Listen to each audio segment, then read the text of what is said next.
옆에 분하고 함께 인사하실까요? 오늘이 무슨 날인지 아시죠? 네, 우리 옆에 아빠들에게 해피 파더스 데이 인사하시겠습니다. 네.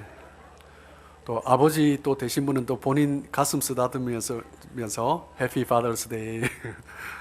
네. 19세기 영국의 소설가 가운데 유명한 그 셜록 홈즈를 쓴 소설가 있죠.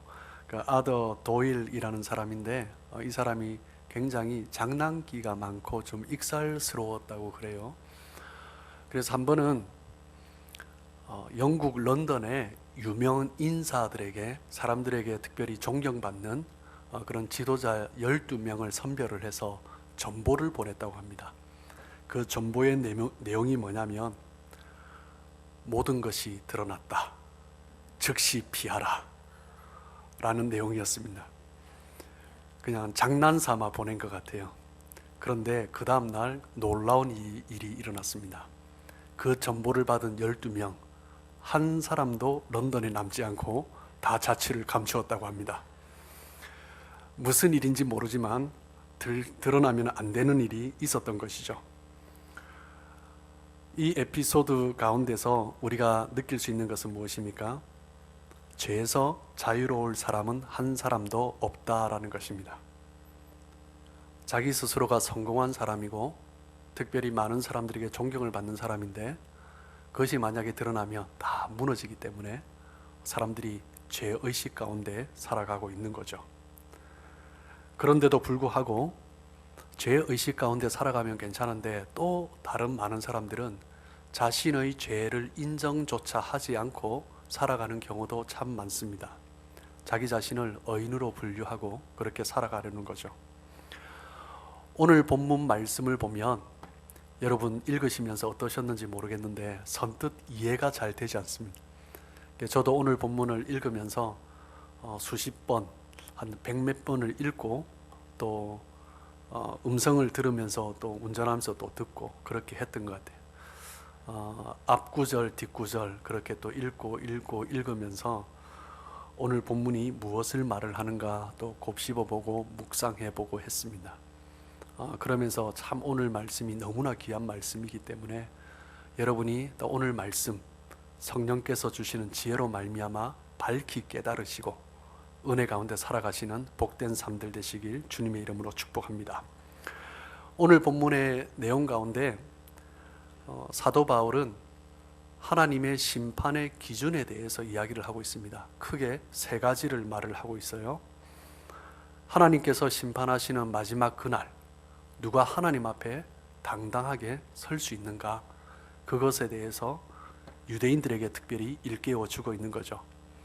오늘 본문의 말씀을 크게 세 부분으로 나누어 볼 수 있습니다. 그 첫 번째는 무엇이냐면 율법을 가진 자가 마지막 날 하나님 앞에 섰을 때, 심판대 앞에 섰을 때 그 구원은 어떻게 되는가 하는 것입니다.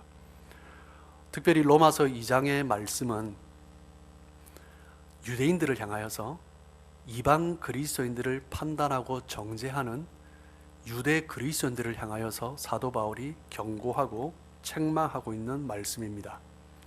우리 12절 말씀 우리 다시 한번 볼까요? 같이 한번 읽어보겠습니다. 시작. 무릇 율법 없이 범죄한 자는 또한 율법 없이 망하고 무릇 율법이 있고 범죄한 자는 율법으로 말미암아 심판을 받으리라. 무슨 말씀인지 이해 잘 되셨죠?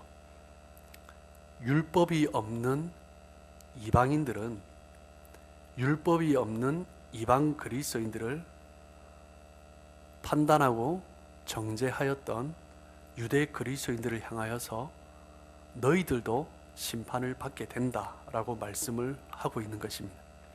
즉 율법이 없는 이방 출신인들, 이방 출신의 그리스도인들, 이방인들도 율법이 없기 때문에 망하고 율법이 있었던 너희 유대인들도 그리고 유대인 출신 그리스도인들도 율법 때문에 심판을 받고 망하게 된다라는 거죠.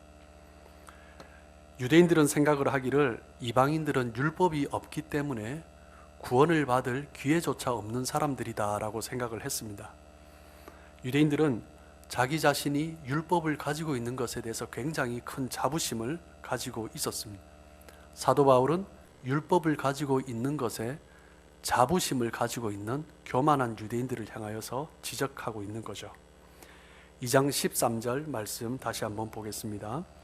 하나님 앞에서는 율법을 듣는 자가 의인이 아니요 오직 율법을 행하는 자라야 의롭다 하심을 얻으리니, 율법을 듣는 자가 아니라 율법을 행하는 자가 의롭다, 그렇게 말을 하고 있습니다.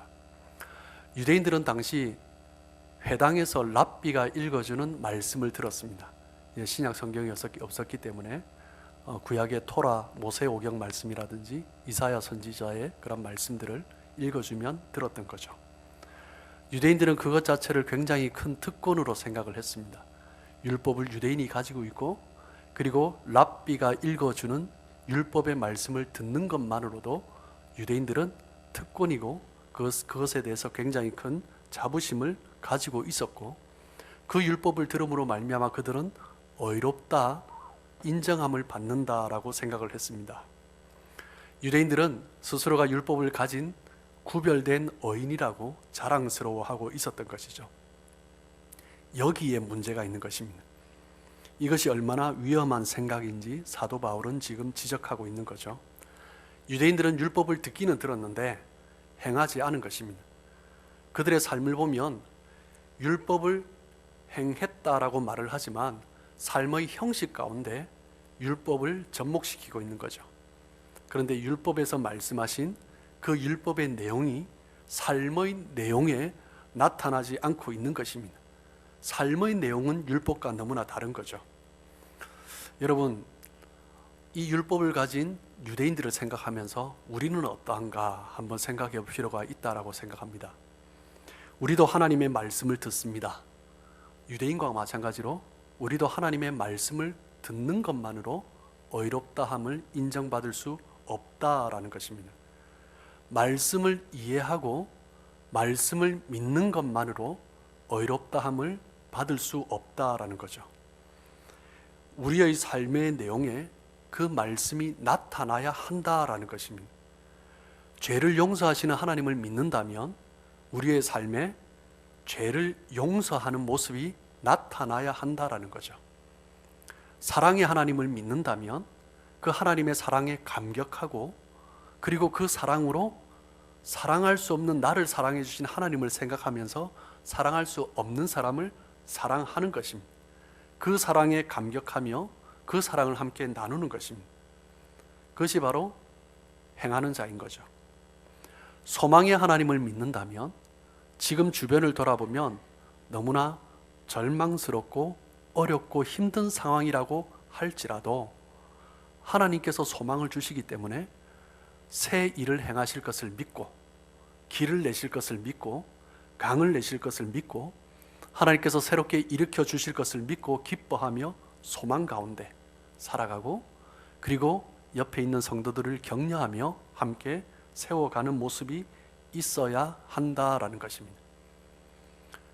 율법의 말씀을 듣는 것, 설교를 듣는 것, 성경 공부를 하고 이해하는 것만으로 결코 우리는 의롭게 되지 못한다라고 말씀하고 있는 거죠. 성경책을 들고 교회 문턱을 오가는 것으로 하나님 앞에 우리는 의롭다함을 인정받을 수 없다라는 것입니다. 율법을 가지고 우리의 신앙을 판단하면 그것만큼 어리석인 것이 없는 거죠. 그래서 예수님께서는 그 유대인들의 모습을 향하여서 율법이 신앙생활인 줄 알고 생각하는 사람들을 향해서 뭐라고 말을 했습니까? 회칠한 무덤이다 라고 이야기를 한 것입니다. 겉은 번지르하게 색깔을 칠했는데 그 내용은 죽어 있다라는 거죠. 오늘날에도 법을 지키면 의인인 것처럼 사람들은 생각을 합니다. 어떤 사람을 향하여서 저 사람은 법 없이도 살 사람이야 이렇게 말을 하죠. 거기에서 담겨진 내용이 무엇입니까? 거기에 담겨진 내포하고 있는 의미는 무엇이냐면 법만 지키면 된다라는 것입니다. 사회에서 말을 하고 있는 그 법을 지키는 것만으로도 충분히 괜찮은 사람이다라는 거죠. 법적으로 하자가 없으면 어렵다라고 생각하는 것입니다. 율법이 그러한 거죠. 율법의 특징은 무엇이냐면 겉으로 드러난 결과에 따라서 의롭다, 의롭지 않다라고 판단하는 것입니다. 살인하지 말라. 사람을 죽이기 전에는 죄인이 아닌 것입니다. 남의 물건을 도둑질하지 말라. 도둑질하지 않으면 죄인이 아닌 거죠. 심지어 율법은 그리고 사회법은요, 남의 물건을 들고 갔다고 할지라도 들키지만 않으면, 증거만 없으면 죄인이 아닌 것입니다. 그것이 율법의 한계인 것입니다. 율법은 행위로 죄를 정하는 거죠. 그 사람이 어떤 범죄가 있든지 없든지 행위로 옮기지 않으면 죄가 안 되는 것입니다. 생각을 어떻게 하든지 관계없이 드러나지 않았다면, 들키지 않았다면 어떤 처벌도 받지 않는 것입니다. 이것은 예수님께서 우리에게 말씀하신 것과 너무나 거리가 먼 모습인 것입니다. 형제를 살인하지 말라? 이 말씀의 율법의 내용은 형제를 미워하는 자마다 살인한 자다라고 말씀하는 거죠. 간음하지 말라. 이 말씀에 담겨 있는 율법의 내용은 여인을 보고 남의 아내를 보고 음욕을 품는 자마다 이미 간음한 자다라고 말씀을 하는 것입니다. 예수님은 율법주의에 빠져서 결과로만 판단을 하고 있는 그 유대인들을 향하여서 책망하고 정죄하고 계시는 것입니다. 사회법이 증거에 의해서 벌을 주기 때문에 사람들은 증거를 조작하고 증거를 감추려고 하는 것입니다. 우리 가운데도 그런 모습이 있는 것 같아요. 우리가 죄된 모습이 있다 할지라도 들키지 않으면 된다라는 거죠. 그러면 의인인 것처럼 그렇게 속이고 자기 자신도 속으면서 그렇게 살아가는 것입니다. 여러분, 그렇다고 죄가 없어지겠습니까? 그런데 율법의 한계는 바로 이것이다라는 것입니다. 중국 후한 때 양진이라는 사람이 동네의 태수로 부임을 하게 되었습니다. 태수로 이제 부임하러 가는 길에 양밀이라는 현령 한 사람이 양진을 찾아왔어요. 그렇게 찾아와서 인사를 하고 대화를 나누면서 떠나기 전에 무슨 자루 하나를 딱 주는 거죠. 보니까 뭘까요? 돈이죠. 앞으로 잘 봐달라라고 인사치레로 주는 것입니다. 그때 양진은 단호하게 거절하는 것입니다. 아니, 이게 무슨 짓이요? 라고 그 자루를 뿌리쳤습니다. 그러자 양밀은 뭐라고 말을 하냐면, 이것을 받으셔도 괜찮습니다. 아무도 알지 못합니다. 그냥 필요하신 데 쓰시면 됩니다. 이 돈을 받으신다고 누가 알겠습니까? 라고 말을 했습니다. 그때 양진이 냉정하게 말을 했습니다. 이 말이 너무나도 유명한 말입니다. 아니, 아무도 모른다고? 내가 알고 당신이 알고 있지 않소. 그리고 하늘이 알고 땅이 알고 있지 않소. 당장 치우시오. 하고 그 자루를 물리쳤다고 합니다. 우리는 들키지 않으면 된다라고 생각합니다. 그 정도는 괜찮다라고 생각하는 거죠. 그 삶의 내용이 어떠하든지 겉만 괜찮으면 의인인 것처럼 살아가는 경우가 얼마나 많은지 모릅니다. 여러분, 미국의 소설가 마크 트웨인이 쓴 왕자와 거지라는 소설 다들 잘 아시죠? 영국의 에드워드 왕자가 바깥 세상이 너무나 궁금해서 그러고 있는 중에 마치 보니까 경비병이 한 아이를 야단을 치고 있어요. 그래서 보니까 자신하고 너무나 닮았어요. 톰이라는 거지가 혼나고 있는 거죠. 그러면서 이제 왕자 에드워드가 경비병을 물리치고 그 톰이라는 거지를 자기 궁궐로 데리고 와서 맛있는 것을 먹이고 바깥 세상 이야기를 듣습니다. 그러다가 너무나 궁금한 나머지 보니까 자기와 닮았잖아요. 그래서 옷을 갈아입고 이 에드워드는 밖으로 나가게 됩니다. 그 다음에 어떤 일이 벌어졌습니까? 잘 알듯이 왕자 에드워드는 거지의 옷을 입고 밖으로 나가자 사람들은 그 왕자를 거지 취급을 했고, 심지어 그 거지 톰의 아버지가 아들하고 비슷하게 생겨서 그 왕자를 아들로 착각하고 데리고 가고 때리고 혼내고 그렇게 했습니다. 그러다가 나중에 또 도망 나오고, 그러다가 이제 불량배들 사이에 또 끼게 되면서, 그래도 이 왕자 에드워드는 거지의 옷을 입고 있지만 왕자의 위엄을 버리지 않았죠. 그러니까 사람들이 뭐라고 합니까? 우리의 왕이시여 라고 하면서 이제 당신을 푸푸 왕 1세로 호칭하겠습니다. 푸푸란 것이 조금 안 좋은 거죠. 그렇게 하면서 이제 놀리고 그렇게 했습니다. 그럼에도 불구하고 왕자 에드워드는 자신의 위엄을 결코 버리지 않았습니다. 그런데 궁 안에 들어가 있는 거지 톰은 어떻게 됐습니까? 왕자의 옷을 입고 있죠. 그런데 말과 행동이 왕자 같지가 않은 것입니다. 아버지 헨리 6세가 병색이 안 좋아서 이제 아파 시름시름 하고 있을 때, 죽어가고 있을 때 아들까지 그러니까 얼마나 더 마음이 힘들었겠습니까? 아버지 헨리 6세도 그렇게 생각을 했고, 주변의 신하들도 왕자 에드워드가 미쳤다라고 생각을 했습니다. 그리고 다들 말을 하기를 절대 이 사실을 바깥으로 말하지 말자라고 한 거죠. 왕자의 옷을 입고 있지만 그 내용은 거지였던 것입니다. 그러니까 미쳤다라고 하는 거죠. 여러분, 우리가 하나님의 말씀을 알고 있다고 그리스도인의 예수 믿는 삶의 모습을 보인다고 할지라도 그 내용이, 그 말이, 그 삶의 내용이 그리스도인의 모습이 아니면 그리스도인의 그 모습으로 살아갈 수 없는 것입니다. 형식을 취한다고, 옷을 입는다고 거지가 아닌 것이 아니다라는 거죠. 그 내용이 중요한 것입니다. 우리의 삶의 내용에 말씀이 있는가?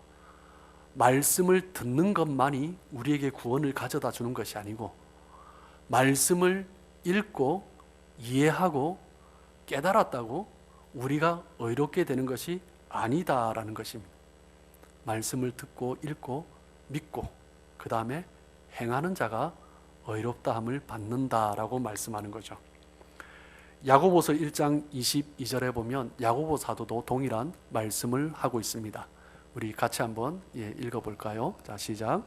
너희는 말씀을 행하는 자가 되고 듣기만 하여 자신을 속이는 자가 되지 말라. 말씀을 행하는 자가 되라. 듣기만 하면, 듣기만 하고 행함이 없으면 자신을 속이는 것이다 라는 거죠.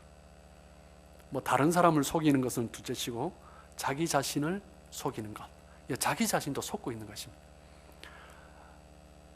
많은 사람이 그런 것 같아요. 저희 교회는 그렇게 많이 없지만, 말씀을 들으면서 자신의 행동에는 그렇게 나타나지 않으면서 자기 자신은 들은 말씀처럼 살고 있다고 착각하는 것입니다. 오늘 야고보 말씀처럼 스스로를 속이고 있는 거죠. 가장 아프고 힘든 게 어떤 경우냐면, 말씀을 들은 그 말씀이 나의 삶이다라고 자기 자신이 속고 있는 것, 셀프 디셉션, 그것만큼 신앙생활 하는데 위험하고 어려운 게 없습니다. 자기 자신이 말씀대로 안 행하고 있다면 하나님 앞에 회개하겠죠. 그리고 부끄러워서 눈물로 부르짖겠죠. 그런데 하나님의 그 말씀대로 행하지 않으면서 들은 것이 나의 신앙이다, 나의 삶이다, 행함은 없으면서 그렇게 속고 있고, 그렇게 행하지 않으면서 들은 말씀을 가지고 그렇게 살아야 된다라고 다른 사람을 향하여서 가르치고 책망하는 것, 그것만큼 위험한 것이 없다라는 거죠. 그래서 사도 바울은 너희는 많이 선생되지 말라 한 말이 바로 그런 거죠. 죄를 지어도 회개하지 않고 깨닫지도 못하면서 자기 스스로는 신앙생활 잘하고 있다라고 착각하는 것입니다. 말씀을 듣고 배워도 기쁨이 없는 경우는 무엇 때문입니까? 말씀대로 살아가는 순종이 없기 때문입니다. 히브리서 2장 1절 말씀입니다. 히브리서 기자도 우리가 말씀을 듣지 않는 삶에 대해서 지적을 하고 있죠. 히브리서 2장 1절, 자, 시작.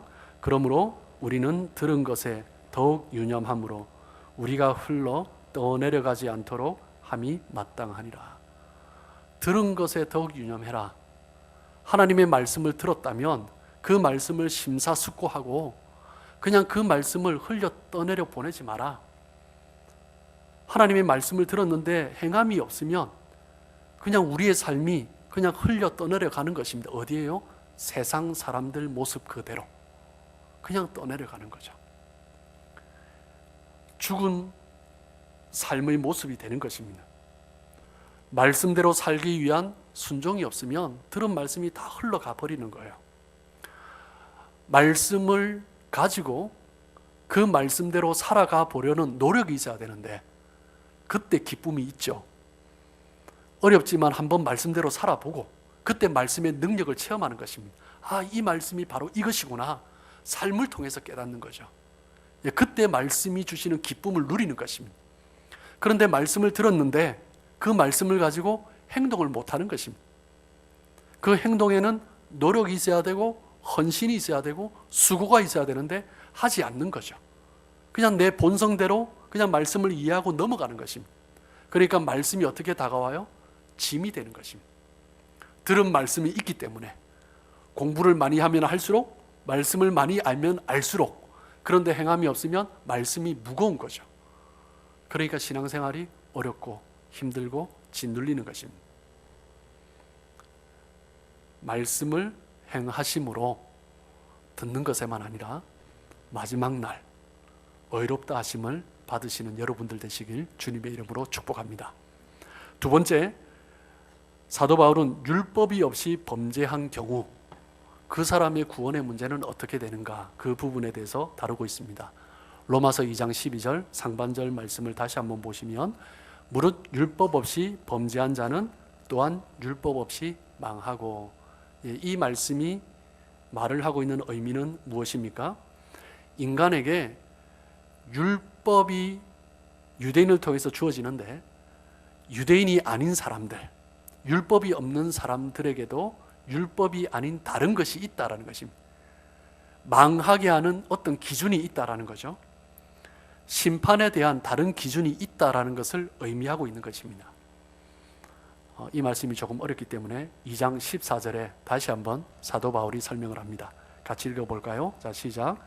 율법 없는 이방인이 본성으로 율법의 일을 행할 때에는 이 사람은 율법이 없어도 자기가 자기에게 율법이 되나니.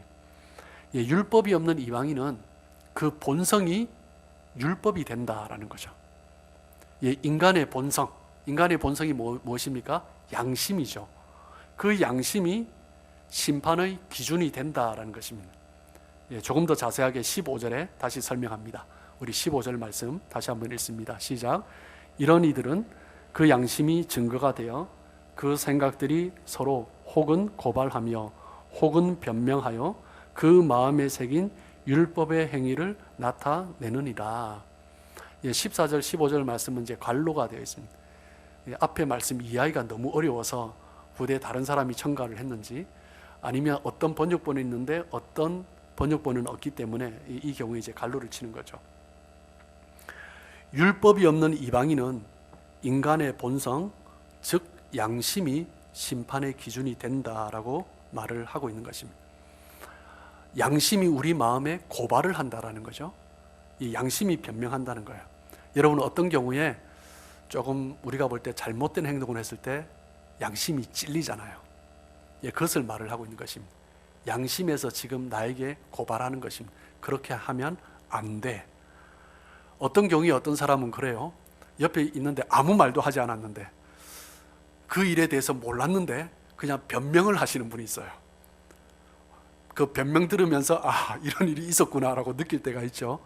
무엇 때문입니까? 양심에 찔리기 때문입니다. 양심에 찔리니까 자기 양심에 자기 스스로 고발당하고 그리고 변명을 하는 것입니다. 양심의 가책이 생기는 거죠. 양심이 우리를 힘들게 할 때 양심의 가책이 오고 자책이 되면 그것을 향하여서 일종의 심판이다라고 12절, 14절, 15절은 말을 하고 있는 것입니다. 다시 조금 쉽게 설명해 드리면, 굳이 율법에서 율법이 있는 자는 율법을 범할 때 심판을 받는데, 율법이 없는 자에게는, 예를 들면 율법에 살인하지 말라, 간음하지 말라, 이 율법을 듣지 않은 사람이라 할지라도, 율법이 없는 사람이라 할지라도 살인하면 나쁜 것을 알잖아요. 간음하면 나쁜 것을 알잖아요. 그것이 양심이다라는 거죠. 양심이 우리의 심판의 기준이 된다라는 것입니다. 성경의 율법뿐만 아니라 우리가 살아가고 있는 일상의 삶에도 사회법이 있죠. 이 사회법의 대부분은 양심의 법만 제대로 지켜도 존재하지 않아도 될 법들이 대다수입니다. 거의 전부죠. 한 번씩 쇼핑몰에 가면 이제 주차를 하고 이제 나중에 또 차를 타려고 보면, 주차 구역 주차선에 보면 한 번씩 커피컵이 딱 놓여 있는 경우가 있어요. 어떻게 보면 그 운전석 바로 옆에 컵을 다 이렇게 가지런히 놔두고 간 것 같아요. 무엇 때문에 그래요? 차를 타면서 남에게 안 들키고 살짝 놓고 이렇게 살짝 출발하는 것입니다. 들키면 조금 부끄러우니까 양심의 가책이죠. 그러니까 들키지 않기 위해서 그렇게 두고 가는 것입니다. 양심은 하나님께서 우리에게 옳은 길로 가라고 주신 하나님의 선물입니다. 그런데 이 양심도 한계가 있는 거죠. 무엇입니까? 자기 스스로 눈 감아 버리면 아무도 모르는 것입니다. 자기가 잘못했는데 자기가 그냥 모른 척하고 넘어가요. 사람들이 점점 자신의 마음에서 나오는 그 소리를 무시하면서 살아갑니다. 사람들이 하나님이 주신 선물, 그 양심을 무시하고 그 양심의 소리를 잃어버리고 있는 것입니다. 하나님이 주신 깨끗한 양심, 하나님이 주신 선한 양심, 하나님이 주신 그 착한 양심을 버리고 화인 맞은 양심으로 점점 그렇게 살아가고 있는 것입니다. 양심이 마비되어 가고 있는 거죠. 양심이 마비되면 어떻게 됩니까?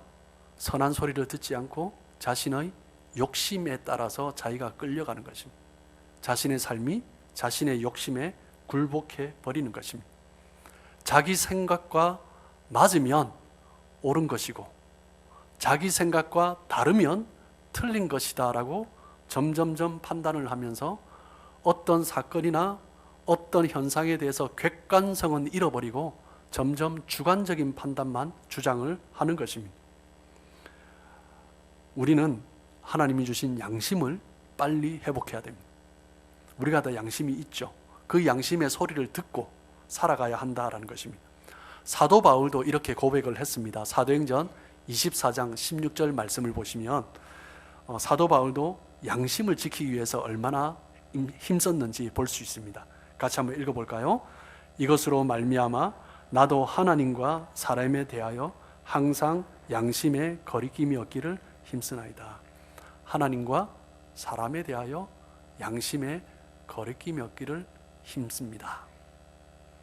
기본적으로 우리가 양심의 소리만 들어도, 그 양심에서 나오는 그 소리를 듣고 행해도 하나님 앞에, 즉 하나님께 영광을 돌리며 살 수 있다는 거예요.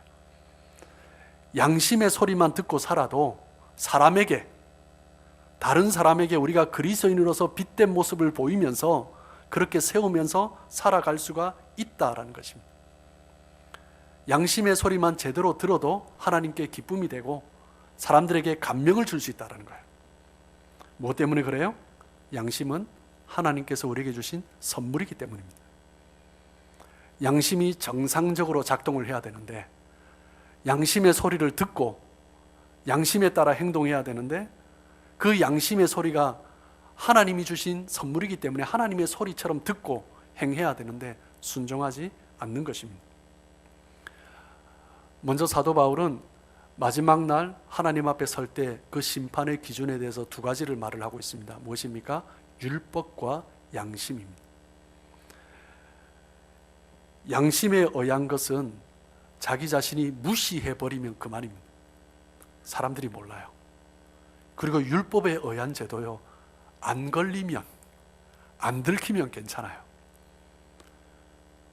급하게 지나가시다가 신호 지나도 안 걸리면 기분 좋고, 그냥 안 걸리면 괜찮은 거예요.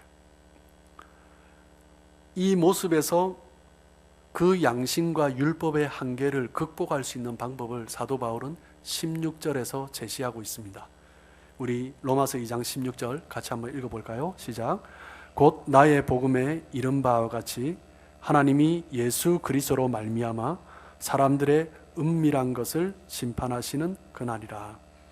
하나님은 우리의 은밀한 것을 심판하십니다. 우리가 은밀하게 행했던 그 모든 것을 마지막 날 하나님은 심판하시는 거죠. 율법이 정죄하지 않았던 것도 마지막 날 하나님이 심판하십니다. 우리가 양심의 소리를 무시하고 행했던 그 모든 은밀한 것들을 하나님은 마지막 날 심판하십니다. 눈 감고 넘어갔던 그 양심의 자책도, 양심에서 나왔던 그 가책도 마지막 날 하나님 앞에서 숨길 수가 없다라는 것입니다. 하나님은 우리의 모든 생각을 아십니다. 하나님은 우리의 동기를 다 헤아려 보십니다. 하나님은 우리의 외모도 아름답게 보시지만 중심을 더 소중하고 아름답게 여기며 바라보시는 것입니다. 동양 사람은 체면 윤리에 굉장히 익숙해져 있습니다. 다른 사람들이 나를 어떻게 보냐, 이 체면 윤리를 영어로는 이제 shame culture라고 해요. 다른 사람에게 부끄러움을 당하지 않기 위해서 살아가는 것입니다. 나를 어떻게 보는가, 그것이 가장 중요한 거죠. 그런데 이것은요, 기독교 사상과는 조금 거리가 있는 것 같아요. 사람들이 어떻게 보는가, 그리고 내가 나를 어떻게 생각하는가, 그것이 중요한 것이 아니라 하나님이 나를 어떻게 보시는가, 하나님이 나를 어떻게 생각하시는가, 그것이 우리에게 중요한 것입니다. 사람이 어떻게 생각하는가, 사람들에게 어떻게 보일까, 나의 생각이 어떠한가, 그것보다 중요한 것은 하나님의 생각이 어떤가, 하나님이 보실 때 어떠하실까, 그것이 중요한 것이죠. 우리는 사람의 눈보다 하나님의 눈을 더 의식하면서 살아가야 하는 것입니다. 하나님은 지금도 우리의 중심을 보십니다. 하나님은 지금도 우리의 행동보다, 우리 사람들은 누군가의 행동을 보고 판단하고 심판하지만 하나님은 그 행동 이면에 있는 그 동기를 보시는 거죠. 하나님은 우리의 모든 생각을 헤아리십니다. 하나님 앞에서는 모두가 죄인입니다. 어떤 사람도 하나님 앞에서 의롭다 자랑할 사람이 없습니다.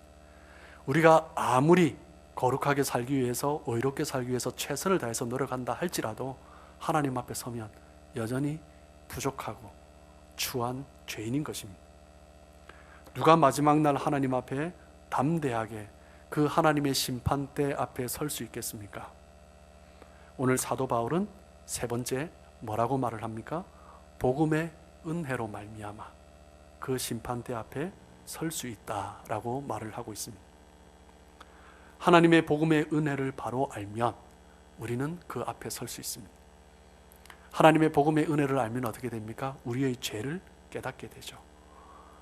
죄에 대한 분명한 깨달음이 있을 때 하나님의 은혜를 경험할 수 있다라는 것입니다.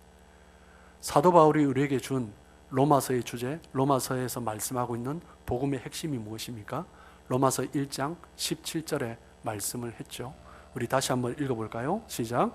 복음에는 하나님의 의가 나타나서 믿음으로 믿음에 이르게 하나니 기록된 바 오직 의인은 믿음으로 말미암아 살리라 함과 같으니라. 오직 의인은 믿음으로 말미암아 살리라. 어떤 믿음입니까? 하나님의 의가 나타난 그 복음으로 인한 믿음. 하나님을 믿기 때문에 우리는 믿음으로 그 앞에 나아갈 수 있는 거죠. 추하고 더러운 의를 가지고 있는 우리들이지만 하나님 앞에 나아간다면 하나님께서 친히 우리를 위해서 마련해 주신 그 의로운 옷을 입고 설 수 있는 것입니다. 그 의로움을 입기만 하면 하나님 그 심판대 앞에 설 수 있는 거죠. 복음에 하나님의 의가 나타납니다. 복음이 무엇입니까? 예수 그리스도의 십자가 보혈입니다. 십자가 보혈 앞에 나아가야 되는 거예요.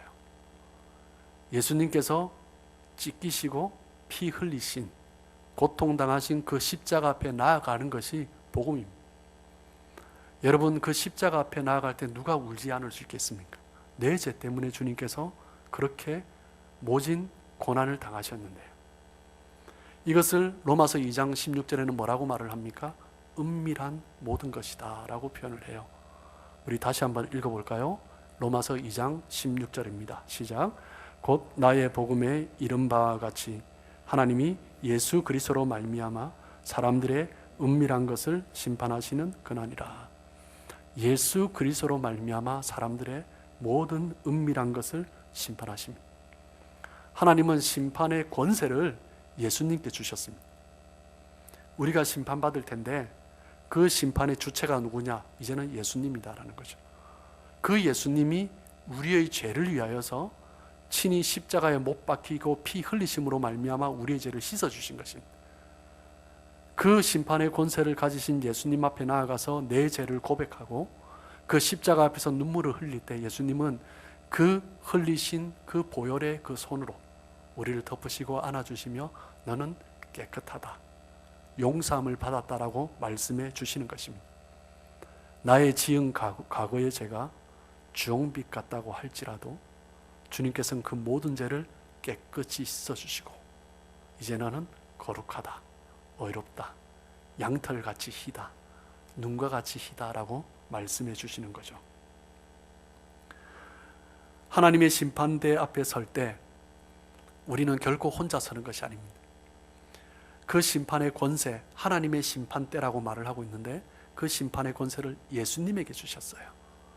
그 의미는 무엇이냐면 예수님께서 그 심판대 앞에 함께 서 계시는 것입니다. 우리가 주님 앞에 나와 눈물로 부르짖고 회개한다면 하나님, 이 아들은, 이 딸은 회개하고 씻음 받았습니다. 이제 이 아들은, 이 딸은 죄가 없습니다. 깨끗해졌습니다. 주님께서 친히 우리의 손을 붙드시고 하나님 앞에 서서 변호해 주시는 것입니다. 그렇기 때문에 우리는 하나님 앞에 담대하게 설 수 있는 거죠. 하나님은 우리의 모든 은밀한 것을 심판하신다라고 말씀하십니다. 어떤 은밀한 것이 있습니까? 다른 사람에게 말을 못해도 말을 할 수가 없어서 하나님 앞에 나와서 눈물로 부르짖고 기도하였던, 신음했던 그 모든 은밀한 기도의 내용들, 은밀한 눈물을 하나님이 다 아신다라는 것입니다. 이 아들은, 이 딸은 그 죄가 있었는데 은밀하게 하나님 앞에 나와서 회개하고 눈물로 부르짖었습니다. 그 은밀한 것을 제가 들었습니다. 그렇게 하나님은, 예수님은 심판해 주시는 것입니다. 또 어떤 은밀한 것이 있습니까? 하나님께서 우리를 사랑하시며 또 너희도 사랑하라 하셨기에 내가 다른 사람에게 드러내지 않고 은밀하게 사랑하며 은밀하게 섬겼던 그 모든 모습들을 보시며 사람들은 몰랐는데 마지막 날 우리가 은밀하게 행했던, 하나님을 위하여서 하나님께서 사랑하시는 교회와 성도들을 향하여서 행했던 그 모든 은밀한 섬김들을 주님께서는 마지막 날 다 보시고 심판하시고 칭찬해 주신다라는 것입니다. 그렇게 은밀하게 하나님 앞에 나아가시며 칭찬과 영광의 면류관을 받으시는 여러분들 되시길 주님의 이름으로 축복합니다. 하나님의 그 심판대 앞에 설 때 율법으로 나아가는 사람, 양심으로 나아가는 사람은 이런 기쁨을 누릴 수가 없습니다. 하나님의 심판대 앞에 나아가는 유일한 기쁨을 누릴 수 있는 사람은 그 복음의 은혜, 십자가의 은혜 앞에 은밀하게 기도하고 부르짖었던 그 사람이 기쁨으로 나아가고 영광의 그 자리가 되는 것입니다. 말씀을 맺겠습니다. 우리는 복음으로 말미암아 하나님의 의로 말미암아 마지막 날 하나님께서 심판하실 때 우리를 의롭다 하실 것입니다.